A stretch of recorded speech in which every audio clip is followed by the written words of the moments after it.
that. So. All right, you guys, welcome.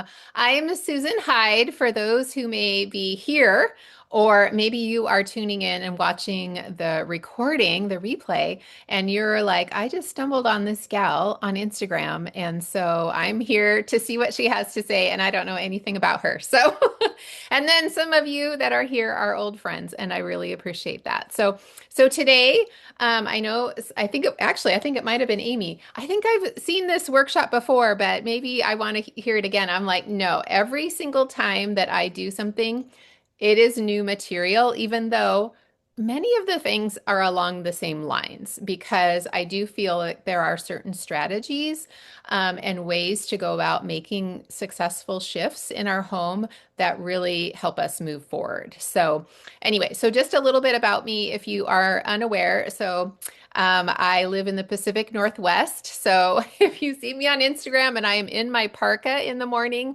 that is why. It is, we have some 90-day, degree days sometimes, but they have yet to hit. And so it is still very chilly in our area. But I am 58 at the time of this recording. We are a blended family. I was married. I was a single mom for 8 years, have two biological children, remarried, gained a stepson, and then we did foster to adopt. And so I have a 15 and a half year old still at home now.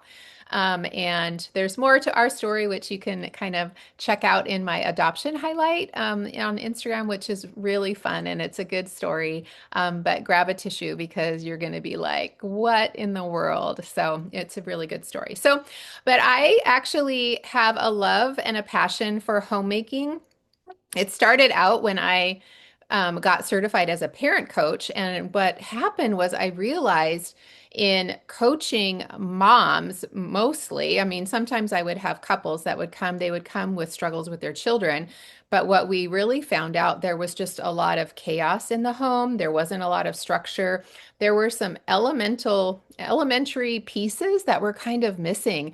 And that just sparked it for me because that truly was where my passion lied. So this just kind of hit home again for me, honestly, when I did a series, and maybe that's how you found me on Instagram. I gained quite a few new followers just a few weeks ago with this 10-day series from chaos to calm. And a lot of the conversations that happened in, people commenting and sharing their struggle area, and that just kind of gave me a big aha, like, oh my goodness, it's a perfect time for this kind of workshop because I think that there are some strategies that you can put into place that are really helpful. And like I mentioned, but I'll just reiterate, I am not somebody that's going to come in and lamb-blast you with 42 different things to do because what happens in those instances, right?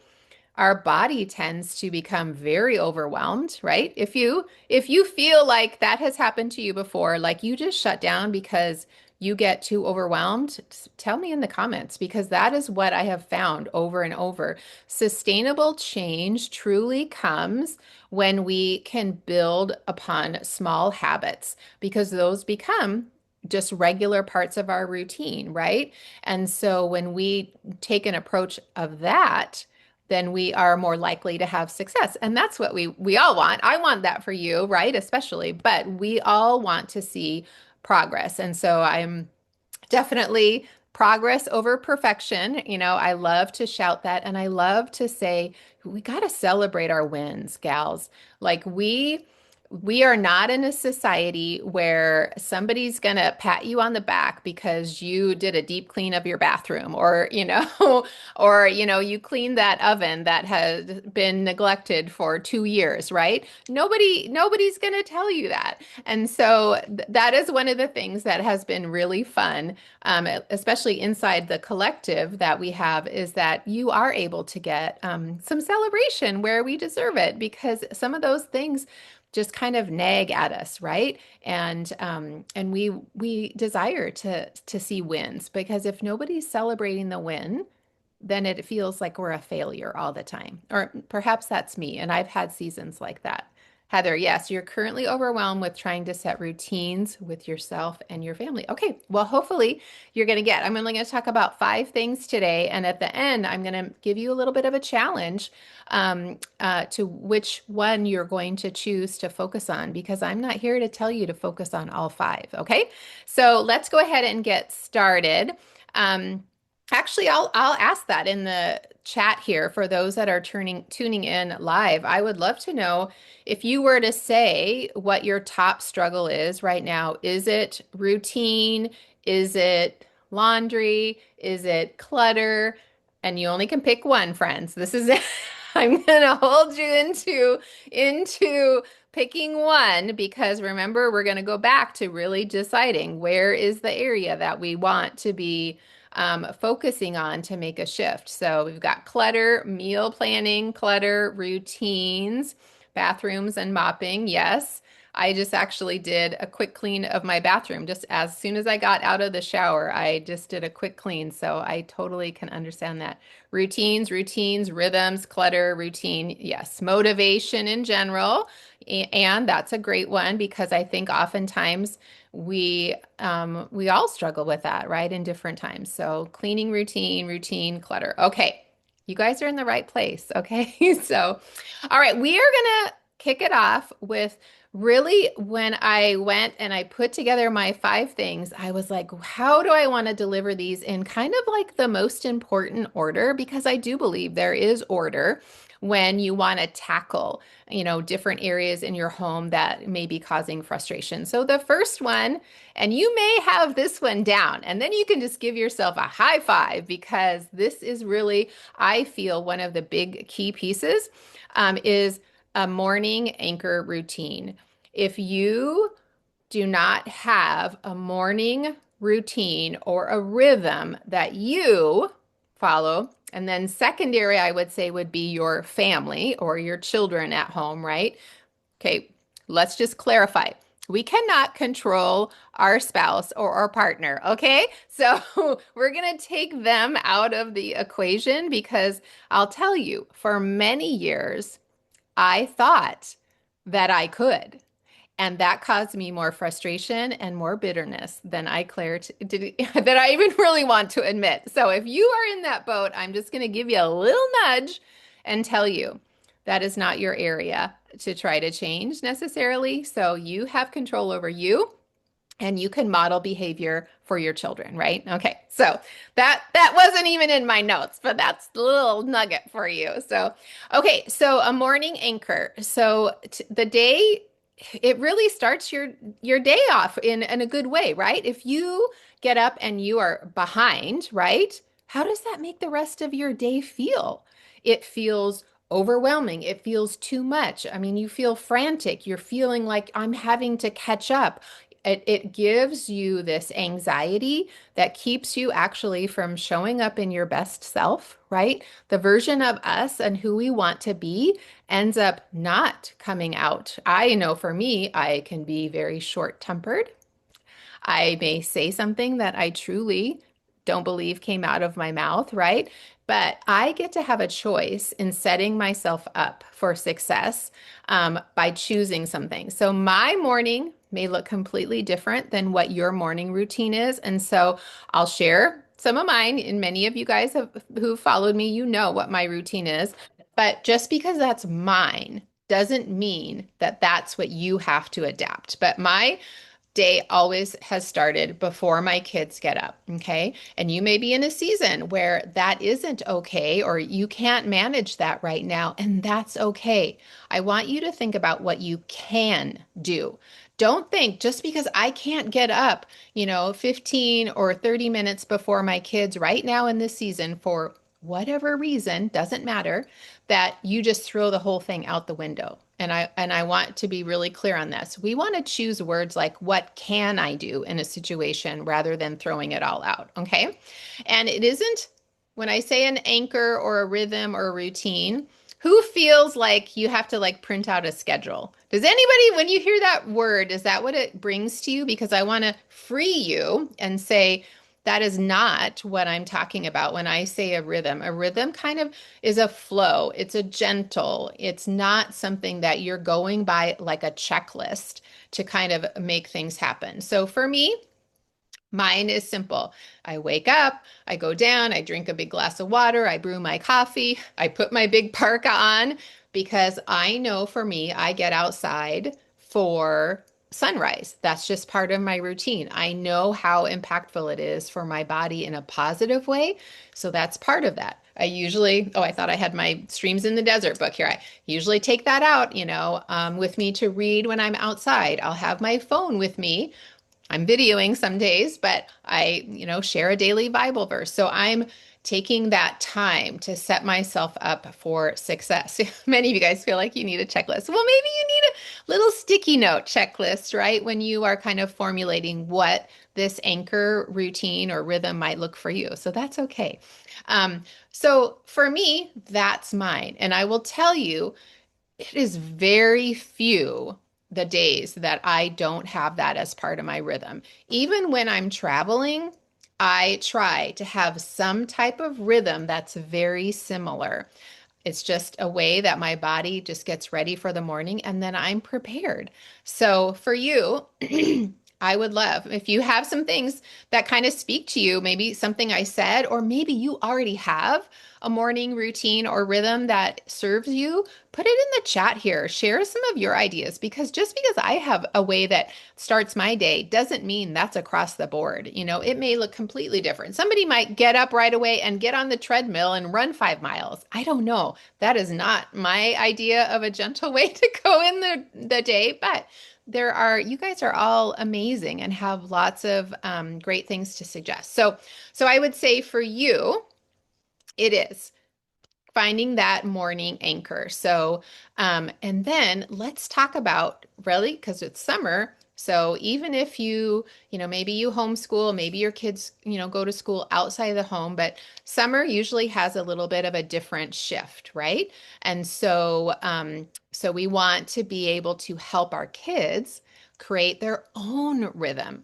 And we can't just expect them to like get it. That is our job, right? We get to model and we get to present ideas to them. So, morning walk outside before anything else. Stephanie, I love that. Yes, it is definitely harder to do in the winter. I know my neighbor, she's out like at 5:15 and I told her, "Okay, maybe one day a week I will join you on an early morning walk because that would be not my normal morning routine, but it would be fun to do something different." So, the key for Kristen, staying off your phone for the first hour minimum. That is a great goal. Yes, I go on my phone to do a couple things and then, yes, I set aside, but that is true. Many people have suggested that. So, yeah.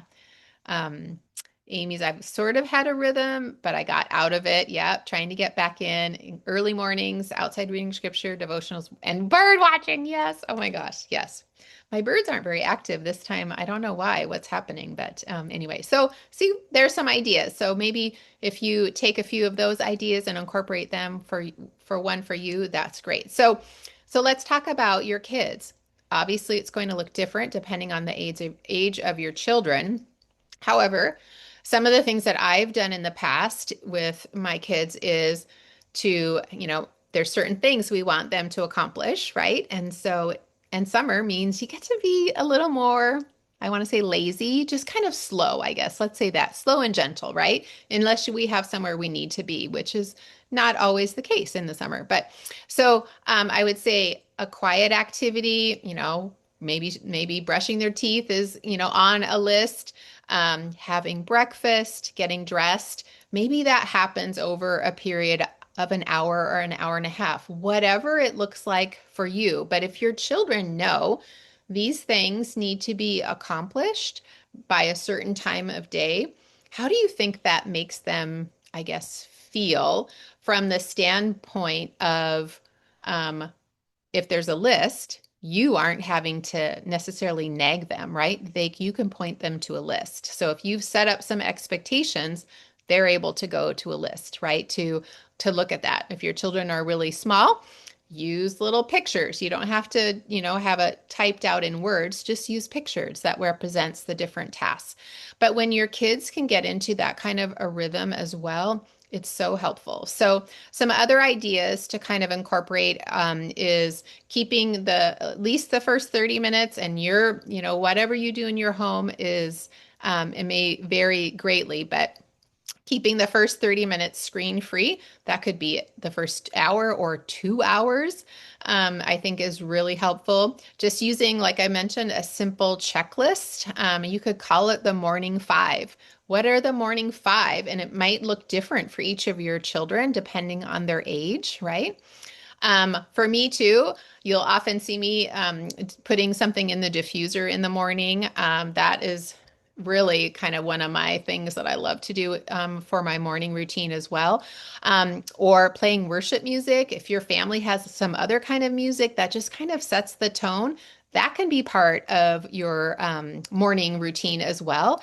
And I think music is a great way that you can just, it's kind of like it signals to everybody else, okay, this is the time that we're going to be quiet, right? If they hear music on or something, then that just kind of is the tone. We're going to just have kind of a gentle, slow, no loud playing. It's just kind of, an easy morning. So, um, and then you could always incorporate, your kiddos doing one small chore as part of their daily five. So use your imagination a little bit, be creative, and just come up with those five things for your kiddos. And maybe it's five things for you too, right? And you do use that sticky note checklist just to kind of get yourself in a rhythm because you will feel so much better. So, okay, so morning anchor routine, I feel is really, really important. So if you have that one down, then yes, you're doing good. And so we're going to move on to the next one,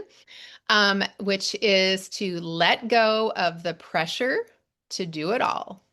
Who feels that pressure?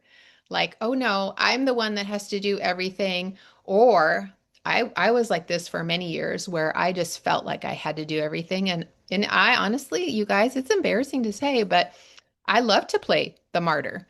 I was like, I wanted to use it as, a weapon against everybody in my home, but I was only being um, it wasn't good for me and it definitely wasn't good for my family, right? I was playing a victim and we've chatted a little bit inside the collective about how that is so damaging. And so I'm really grateful that I am out of that season and I can share that experience with others. So, but you are the manager of your home, and that means that delegation is something that you get to have a part in, right? You don't have to do it all. So I was trying to think of an analogy that would be kind of fun. So let's just say, you go to your favorite coffee shop and there's a manager of the coffee shop, right? Is that manager taking your order, ringing you up at the cash register, making your coffee, wiping the tables, getting your pastry, baking the pastry, cleaning the floor, going and cleaning the bathroom? Are they doing all of those things? Likely not, right? They have other people, right, that they have employed to help with some of those tasks. And so if you switch your mindset and you think about your home in that same way, you are the manager. It doesn't mean you have to do everything that needs to get done that day, but you are in control of who and how those tasks get divvied up.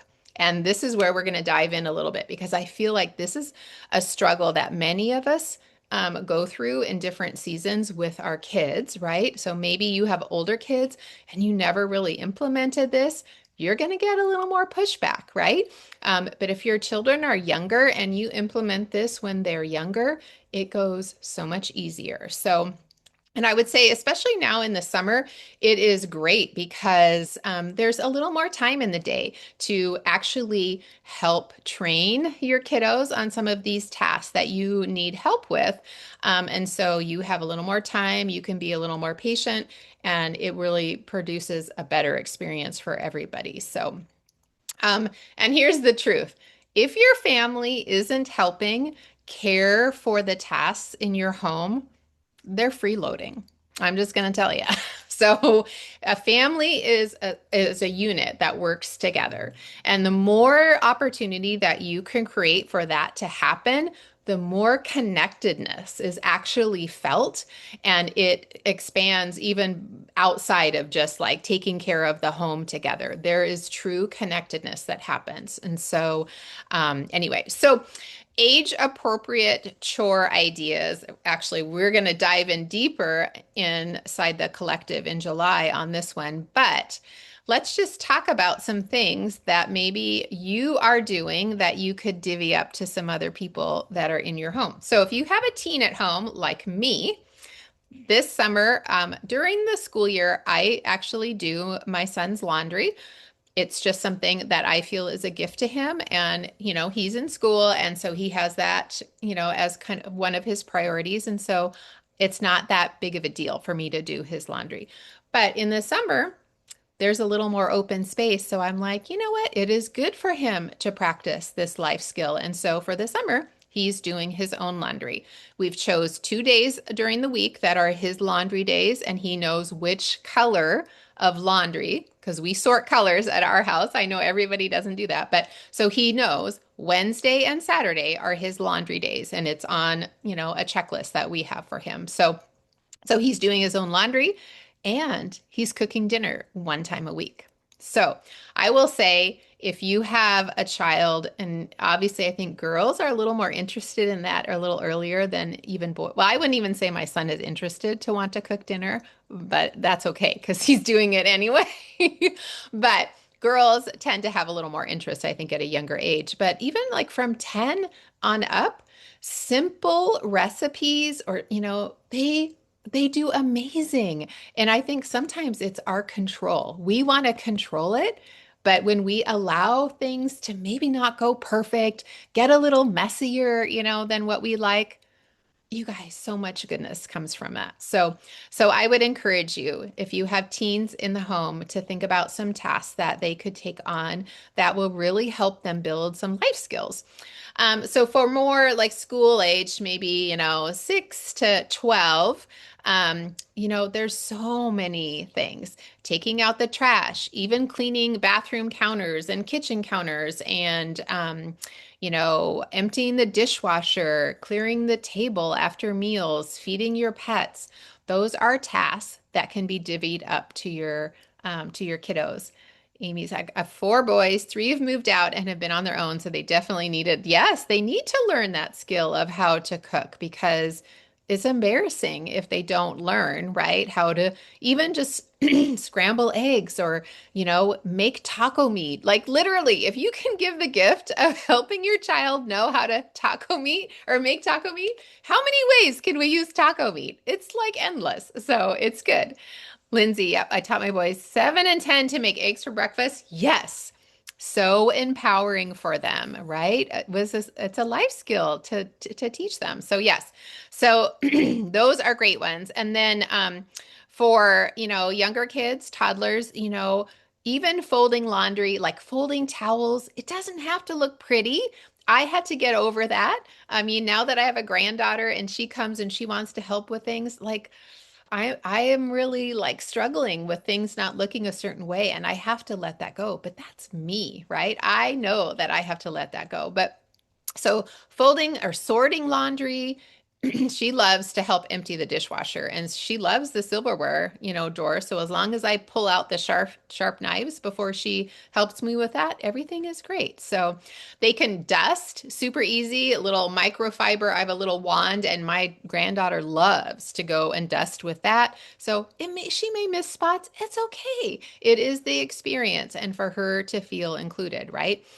Even watering plants. I know if you supervise, that can be a really fun job for them. So common obstacles that can come when we want to start delegating is my kids aren't interested or I have to nag them. So, and I will just say often that's an us issue, not a them issue. And I'm going to explain. We haven't set clear expectations or clear consequences, right? We haven't set up this kind of, I guess, community aspect. Like we're all in this family together. We're all gonna, kind of share in the responsibility. So and we're going to dive more into this in the collective in July about like having a family meeting. So maybe around the dinner table, you just have a casual meeting and kind of just talk about, hey, this summer I would love to implement some of these, tasks and have everybody share, in that this is what it could look like and, blah, blah, blah. You kind of just have a conversation and just gently introduce that topic. And then you can put the expectations in there that way.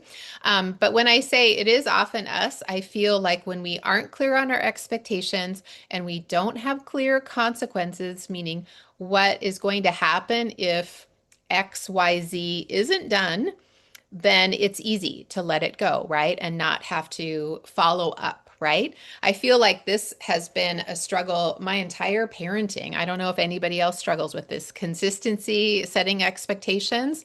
Like it's like, ooh, and when it comes down to it, it's not really our kids. Yes, they can give us a little bit of a gripe, but it is really us because we have to stay in control of that situation. So our motto in our house is work first, play later. I'm sure many of you guys probably have the same motto. What does that look like in your home? And how is it reflective um, on the privileges that your kids have in your home? And so often I felt this for a while and then I see it when I'm just having different conversations. I think we forget many of the things that our kids experience and get to have in these days truly are a privilege. So, a cell phone, if your child has a cell phone, that's a privilege. If your child has any kind of video game system, that's a privilege. If your child gets to watch any type of screen time, that's a privilege. If your child plays with, friends in the neighborhood or you create, and connect him, or her with other friends, those are privileges. And so those all come as a bonus, right, to being part of the family. But the other part of being part of the family is helping out, right? And so when you see those two kind of intermingled, then it's much easier to have the work first, play later kind of thing. So if you're struggling with what consequences are, list out what those privileges are that your kids have. And then for us here, my son knows, and I'll just share. So he's 15 and a half. We have a little whiteboard that's inside of one of our cupboards. He has certain tasks and expectations that he has through the week. Like I mentioned, he knows which days are his laundry days.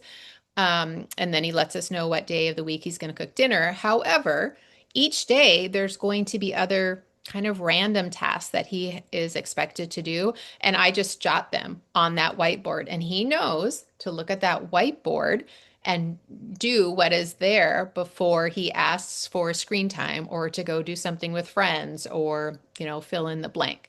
So it's taken us a little while to get to that place, but it's because I have stood my ground, right? And I'm the one, I have to write the tasks that I want him to do on that board. And then he knows to look there and then everything falls in place. So all I want to say is don't give up. As with any type of change, especially with more than one person being involved, it can feel very rough at the beginning. So if anybody's had situations like that in the past, you can comment and say, yeah, it's rough in the beginning when you are looking to make change, right? But it's when we stay consistent that true change happens. So okay. So, and I'm excited because we are going to dig into that one a little bit more inside the collective in July about delegation and that. Okay. So we had anchor your morning and you don't have to do it all, right? That delegation is your bestie. So the third one is tackling the true clutter problem. And so if this was your number one thing, then hopefully these will be a few little tips that you can take on and then dive in a little bit more because I do believe clutter is it's such a stifling and anxiety producing thing in our home. And so when you can tackle it, it really is good. So I feel the real issue Sometimes it is too much stuff, but it is that the stuff you have often doesn't have a home. And so that's how you end up getting cluttered countertops or nightstands or dining room tables or, bathroom cabinets, all of those places. It could be, yes, you do have too much stuff, but it's that your stuff just doesn't have a place. And so I would say my first tip to kind of get some breathing room is start by hiding it. And you're going to be like, what? What did Susan just say? I can't believe that she would say that. Friends, baskets are your friend. I'm going to tell you that right now. So if you are in a stage where you've got lots of toys and they're always scattered all around, I would encourage you to get some baskets, get a simple shelf or a cabinet. You can look on Facebook Marketplace or something. It doesn't have to necessarily look pretty, but if you have something that has like three shelves and you've just got some simple, plastic baskets, or maybe you get some from a thrift store that you can put things in, a bunch of, Hot Wheel cars in one, Legos in the other, books, whatever those items that tend to just be spread all around that are causing you angst, just get them in a basket. It doesn't have to look pretty. So, um, Lindsay, yesterday was the last day of school. And I came home all of their stuff to sort. Yes, okay. Well, that's a whole nother topic, right? When they come home with all of this stuff from somewhere else and then what to do with it. So baskets are your friend. If you need to, use a laundry basket to, sweep up the area at the end of the night and put everything in there. Because if you just leave it there, every time you go and you look, right, it's just constantly on you. And it really dysregulates your nervous system. It really does. And so if you have to just put everything into a big bin just to contain it, I would say do that. That's a survival method, I'm telling you. So, and then you can find a time to put them away, or maybe that's just your system. And the next day, the kids just go through that basket and everything comes back out again, and you just put it back in a big laundry basket. Okay. So I think we get into this place where we see so many Instagram perfect houses or Pinterest or whatever you want to say that we think we are failing and our house is a complete disaster if it doesn't look like that. And I just want to give you permission that that is not always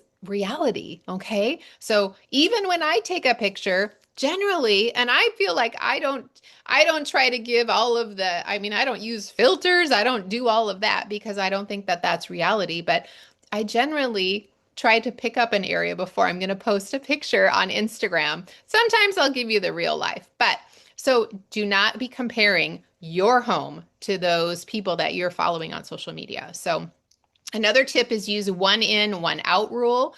So we do this in our home and we have done this for a long time. Is that you really need, sorry, I'm trying to copy a link because I'm going to talk about something here in just a second. You really, I mean, if you keep bringing more stuff into your house, right, the roof is going to explode off of it. So if there's a reason to bring something new into your home, then it's got to be either replacing something or perhaps it's just time to get rid of something else. So I have nagging over me that I have to clean my closet, friends. And it is happening this week because it is just like it's causing me so much angst every time I open my closet. But I've lost weight. There's clothes that are no longer serving me. I do not want to have to use those clothes again and fit into them, right? So they need to go. There's things that aren't really my style anymore. They need to go. There are other people that can use those. So I just need to take the time to do that, right? Stephanie says, I have an in basket for paper. I put everything in it, and part of my Sunday routine is going to see. I love that routine. Yes. Yes. We kind of have a similar thing. We have a drawer in the kitchen where my husband is the one that does all of the mail. We may get the mail. I don't go through it. I don't, that's his department. So it goes into our kitchen drawer, and he knows when he comes home from being out of town to go to the drawer because anything that has to do with him is going to be in that drawer. I'm grateful because we have an extra drawer that we've delegated for that. But I love that. It's a simple system that you've put in place, but it's alleviated, right? Papers just being all over your countertop and causing you more anxiety because it's not taken care of, right? So thank you for sharing that. That was super helpful. So, um, so yes, the one in, one out. Another tip is have a donation box always going. I have a donation. We have several bins in our garage. I don't know if you've seen them. You probably have those big black bins that have the yellow lid. Costco, Home Depot sells them. My husband loves those. Like literally, we should have taken stock out in that company because we have so many. But we have those in our garage, and if I know I'm donating something, I it goes right up into that bin in the garage and it's out of sight, out of mind. I don't have to worry about it. So constantly have a donation spot ready and available so that you aren't second guessing yourself. Um, I'll just touch on this thought of sentimental items. I go deeper into this topic in one of my declutter guides. It's the 28 Days to a Simplified Home, the guide. I'm going to actually give you guys the link to get the free 28-day checklist if decluttering is one of your things, and I'll give that to you in just a second. But in that guide, I talk about we've downsized our home. We moved I think 7 times in 8 years. And so every time we moved, we got rid of, things. It was amazing. But many of these things on the first time we moved were my things all from my high school, things that my, parents had given me. I've lost both of my parents at this point in my life, and I've had to clean through, all of those mementos and all of those. And it's hard, friends. I feel that, right? And I will tell you one of the things that helped me because I didn't want to keep all this stuff because if I keep all this stuff because I can't seem to part with it, then who's going to have to do that? My kids. And I don't want that for them, right? So we got a scanner. So I am taking pictures and we are scanning all kinds of things that I was like, oh, yeah, but I want to save that picture, or I want to be able to remember this. Maybe I could just take a picture of the thing, scan it, and then we have all of these files. And that to me was such a relief because I was able to part with some things that were truly sentimental. But I knew I'm never going to use that thing, or, it's just going to sit in a box, and what good is that? So, anyway, so there's kind of like stepping stones that I think can happen in that. So, and then let's see. I think I'm going to move on to the next thing. Oh, thank you, Lindsay, for popping that in. So yeah, if for you guys here on the live call, you can grab that guide. I'm sorry, it's just the checklist. It's 28 days to a simplified home, and it will just take you through 28 areas in your home. And I'm going to tell you, don't feel like you have to do 28 days in a row. There's no rule. Nobody said that. So grab the checklist and work over a 3 or 4 month period because any of that progress is movement, right? So, anyway, so there's that. And you'll have the opportunity actually when you grab that to grab a copy of my guide where there's a video in there and I share a little bit more about how I was able to move forward with, getting rid of things by moving so much. Yeah. So, yeah. Should I say it again? I think it's D on that. Yeah. Yes. Just because it's a 28-day gap, I feel like we have those thoughts that, oh my gosh, if I can't do all 28 days in a row, then it doesn't count. Oh, no, no, no. It's just a list, friends. It's just a list. So, oh, thank you. Thank you for that, Anne. That was helpful. Okay, so we've tackled morning routine, we've tackled delegation, we tackled clutter. I said it was going to be 30 minutes and I'm talking a lot. So anyway, we will move on to number 4 is end the day in peace with an evening reset. So this kind of actually, I was like, ooh, do I put the morning anchor first or the evening? Because one of the things I've been sharing a lot lately is how in the evening, the things we do in the evening are things that set us up really for the next morning, right? So it's kind of a two for one. So your morning self is going to thank you if your evening self thinks ahead to her, right? And so those things that we can do in the evening, I think are really powerful. So evening routines really do protect your mornings from being chaotic. And that was one of the reels that I did in that 10-day series. And I think a lot of people kind of had an aha moment because I don't know that we always think that way. So a few ideas that you can implement if you do not have an evening, reset that you kind of have together is maybe one person does the dishes. Okay, so here we're going to tackle getting some delegation in, right? It doesn't mean you have to do the entire reset while your family's off, watching TV or out doing something else, right? Or sometimes I will tell you like that. I want my family to go outside and I will tackle that. I find joy in some of those rhythms. And so that's okay too. But I don't want you to feel that you have to be that person. But maybe one person does the cleanup after dinner and does the dishes, right? One person tackles the family room area and those toys that are out and they just, get them in the baskets. They kind of clean up that area. One person, maybe you have a hot spot that always happens. Maybe it's in front of the door. There's shoes and coats and backpacks or, the mail. All of that is just kind of dumped. Maybe one person works on that area and puts those things away where they need to be. Sorry, I had to take a little drink.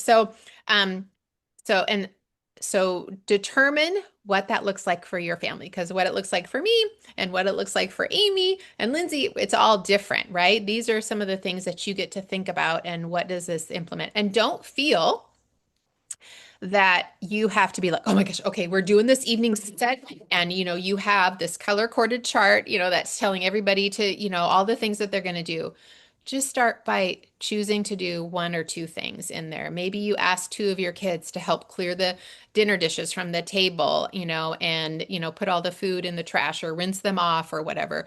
Start with baby steps into some of these habits, and I think you're going to find more success than I used to be like the hammer, and it was like all or nothing. And that wasn't always very effective. So just a word of caution. So if you're in a season where, you need to prepare maybe to get out of the house in the morning, maybe you lay out clothes, especially for your kiddos, how many moms on here have done that in the past and how has that worked for you? I mean, to me, that would be a great thing to take that 5 minutes then because you have a little time to do that, especially if you make it maybe part of the bedtime routine is like lay out those clothes at the end of the bed, while you do that. So Joy says, I have used a list that family members choose and initial as they finish the task. I love that. That's very similar to how a lot of people use the household planner. They'll color code tasks on there for different family members, but I love that they get to initial after they've finished. That's brilliant. I love it. So, part of an evening reset is starting that dishwasher. Friends, I'm telling you, that is my one of those things. I've said one load of laundry a day and load that dishwasher and run it every night. I don't care. I mean, it's very few and far between that I don't run the dishwasher. So the days my husband is gone and it's just me and my son, there might be one day where I don't do it because there's not very many dishes in there. But I'm telling you, it will serve you well to do that. And then in the morning, you empty that dishwasher and you will not have dirty dishes piled in your sink. So and then starting your bedtime, rhythm with your kiddos, turning lights down, maybe you can light a candle, in the evening that kind of signals to everybody like, okay, that's our little signal. Things are starting to wind down. I said it before, but music, maybe you read aloud as a family, or maybe you share the bedtime routine, with your spouse. Those are things that really help. And then I haven't really touched on putting your kitchen to bed in a while. Maybe I'll do that reel again soon. But, wiping your kitchen counters down, with that dinner cleanup is so helpful to wake up in the morning, right? When we wake up with a clean sink and clean counters, like it's like the heavens were like, ah! It just sets everything up so well, right? You're not coming downstairs to a mess. So just think of this phrase, what can I do now that will bless me tomorrow? And when you think of it in that way, you might, have a few minutes to come up with some other things. Yes, that is the best feeling, Kelsey. Clean counters is the goal. Okay. So then we're going to move on to shift 5. And so this is kind of your part of your homework. So, um, and I kind of touch on this, but decide what to work on first, not all of these things. So I covered 4 things, okay? And so this is your 5th to actually decide which is the one you're going to focus on first. Because you can come and listen to me talk and, oh my gosh, Susan said all these great things about this. If you don't take action, this was a complete waste of time, friends. So I want you to choose which one area, right? Many of you kind of called it out at the beginning, right? Clutter was a big one for you. Some of you, meal planning, we didn't really touch on that right now, but there are ways that, you can figure out what that is and then pick one area, one shift, and one thing to put into action over the next week. Because this is how change happens. It's when we take that first step forward. We don't have to take the long jump step, okay? That's what our brain often wants us to feel, or it tells us. If we don't do all of these things, then we're a failure and it's not going to work. But if you choose to take a few of these steps in the one area and you start to see success, what does that build for you? That builds, right? Oh my gosh, I can do this. It builds momentum. It's like muscle training, weight training, right? When we start at the beginning, oh my gosh, it's like so hard. And then your back hurts the next day, and then you're like, okay, no, I got to keep doing it, right? Because at the beginning it's a struggle. But once you keep going, it really helps. So I would ask yourself, what's stealing the most peace from you right now? Is it the clutter? Is it, oh gosh, I know that my morning isn't set up the way it could be so that I could enjoy my day better? Or is it, oh, no, it's the evening. Oh my gosh, because I get up in the morning and I have a morning routine, but what's left from the night before is causing me to just kind of show up in not my best self. So really ask yourself what is stealing your peace, and then that is your area that you want to focus on. So that's going to be your shift. So I would love for you to put in the chat here. And don't worry, when this is a replay, people can't see the chat. But I would love for you to share which one of those areas are you going to work on over the next week that is stealing your peace, because this is where you can come in. And then I want you to celebrate yourself, right? When you have those small wins in these areas, right? Maybe you decide delegation is my thing and I have to have a little powwow meeting with my family to say like, hey, we're going to, make a shift here and I'm going to have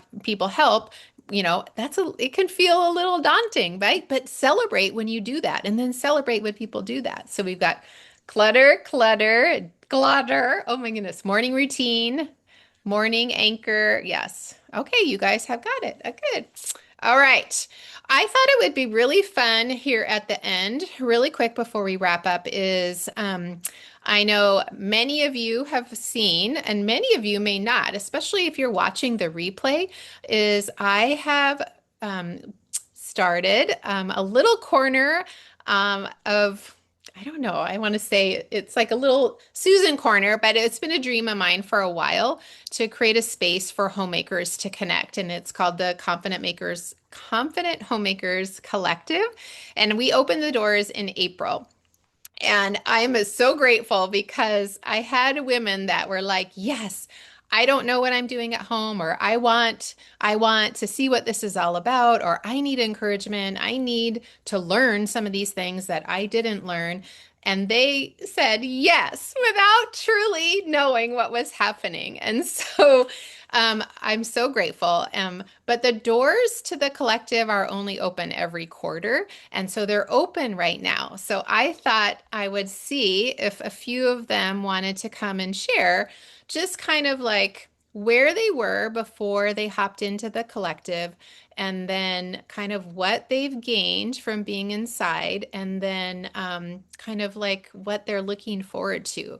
So I'll touch on the collective and then I'll see. I think I've got Anthony and Dee, Andrea. We'll see if they're here. But so the collective, it's a monthly membership program. But we do monthly themed teachings. So I have a teaching topic similar to this. On Zoom. We have a PDF printable packet to actually help you move forward to implement the things that we're talking about on that topic for the month. I do a live Q&A Zoom each month. So I had somebody message the other day wanting information to do coaching with me, and I said, I'm not offering coaching right now, but get into the collective because you get access to ask questions and get, help with your trouble spots during that Q&A. Um, and it's way more affordable than coaching is. And then the community has been so much of a blessing, which I shouldn't have thought any other way. When you get women together, right, and we're all like-minded in a similar space and truly want to serve our family and enjoy being in our home, like we want to be there encouraging each other, right? Oh, yes, you do. You need to get in there, Amy. And it's all done on a private app. It's not on social media. So, anyway, so let me see if Dee, are you here? Do you want to unmute Hi, yourself? Susan. Oh, there you are. Perfect. Yes, hello. You. Oh, look how beautiful you look today. Okay. So I would love for you if you'd want to just share for just a minute or two on kind of like, yeah, where were you before the collective? And I want to say she was one of the brave ones. She jumped in not having any history of what this thing was going to be about. So, yeah, just kind of where you were and then what you've gained by being inside and what you're looking forward to. Yes, absolutely. I I was a little timid to join the collective because I thought, I don't know, I'm 50 years old and I've raised my kids and I should know all these things, right? But I just found myself like as my home was getting emptier and I felt like, what is my why? I kind of felt a little empty, so to speak, just kind of flat, unmotivated. I felt like some days I just was kind of wandering around the house, not really sure where to start, just kind of foggy brained, which is probably some of the age too. Right. But um, I just I just felt lost and I just felt like I just don't know where to start. And I also really had this mindset that was like all or nothing. Like you said, like I'm a hammer, I've got to get it all done.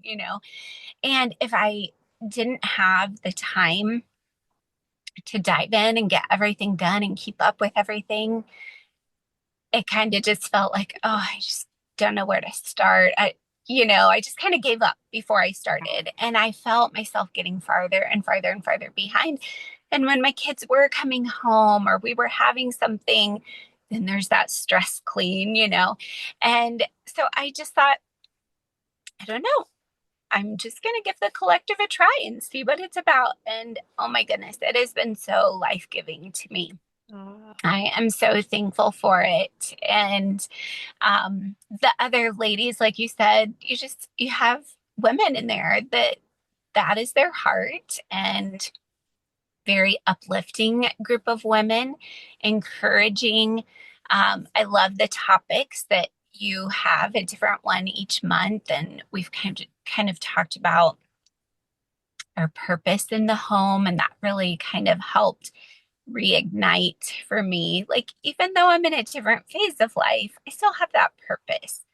And really, other ladies encouraging that some is better than none. And I'm really finding myself like keeping on top of things better because just the mindset is shifting, being uplifted, encouraged, getting ideas from others, how they're doing things.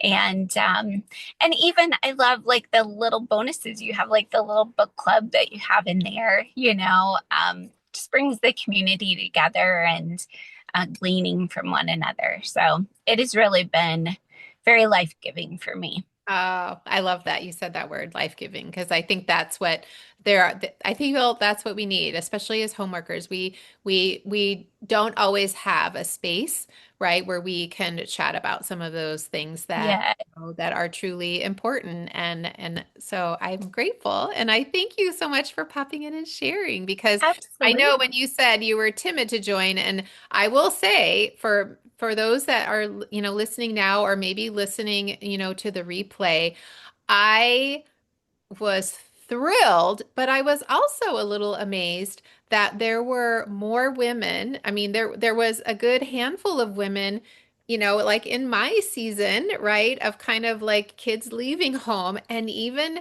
complete empty nesters that needed this space, right, as well. So that has been an eye opener to me because that's all about, right, filling the need because you still have a home. And when our kids come back, right, this is a legacy that we are going to be showing, right? And so it's not like we could just Mhm. check out from that role. And so I love that you kind of beautifully entwined that together. So, yeah. Yeah, that's true. I would just comment real quick. I think that is one neat aspect of it is having women from all different stages because sharing from the stage that you're in and really gleaning from one another. So it's a Exactly. great space. Yeah, and I've said from the beginning, I may have created this space, but it's not the Susan show. Susan doesn't have all the answers. Susan's not it. I mean, everybody brings such a wealth of information. So awesome. Okay, thanks, Dee. Absolutely. Okay, is Annie on? I'm not sure if I see. Oh, I think maybe.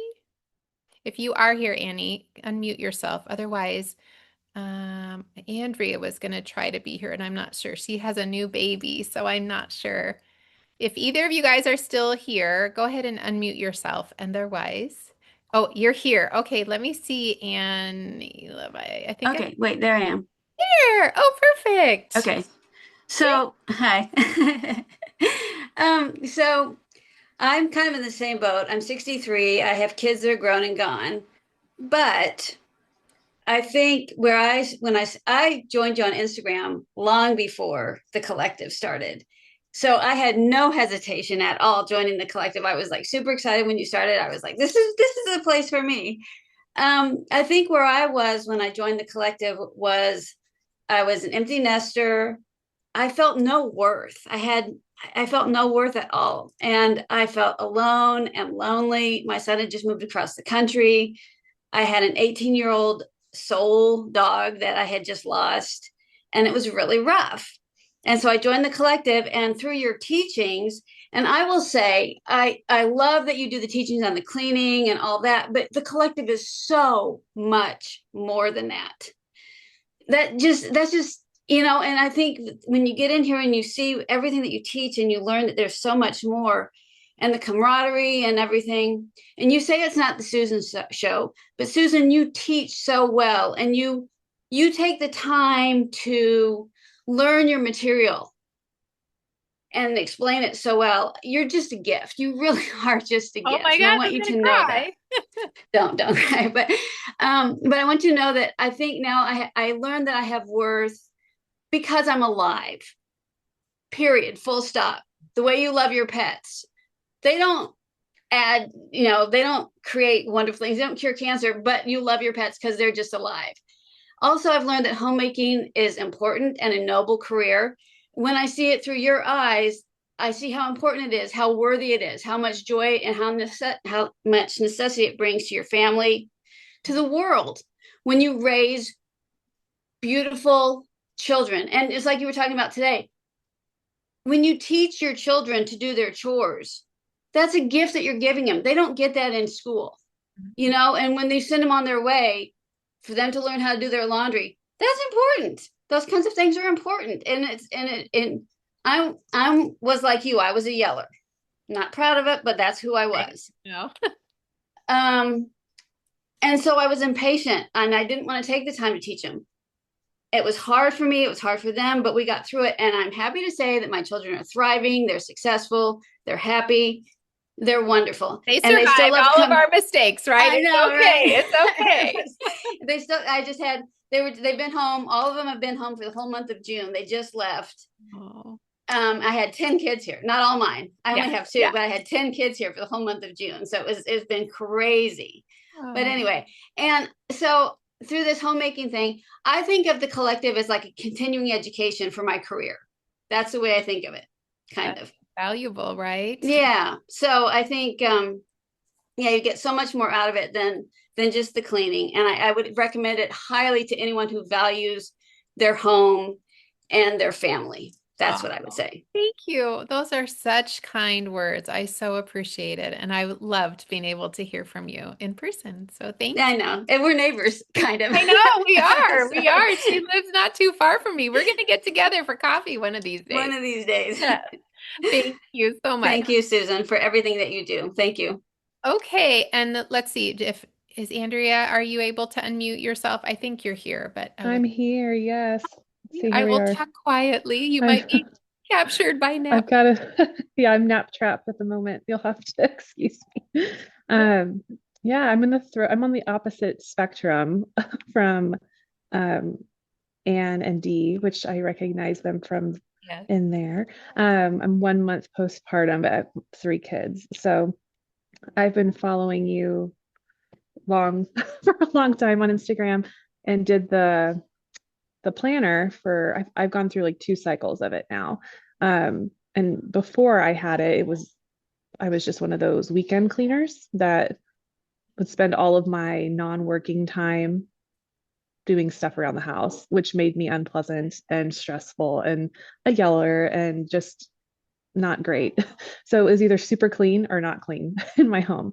So the planner was excellent because it helped me to get into rhythms, and some of it didn't apply. Some of it I could add my own because you can customize it, and that's been really helpful. But then I think I messaged you on Instagram about like, do you mentor? Do you do this? And you're like, I have something coming. So once the collective rolled out, I was like, I'm absolutely going in here. And it's been even more than I thought it would be. There's so much detail on your Instagram, and there's even more detail in the collective. But the group's been so good because we are so all different, but with the same thread, with the Right. same The same goal. values. Yeah, yeah, the underlying. It's like we all have a similar heart, and that's what's different. It's not just like, oh, a group of cleaners. We just love cleaning our toilets, like we do, but it's so much more than that.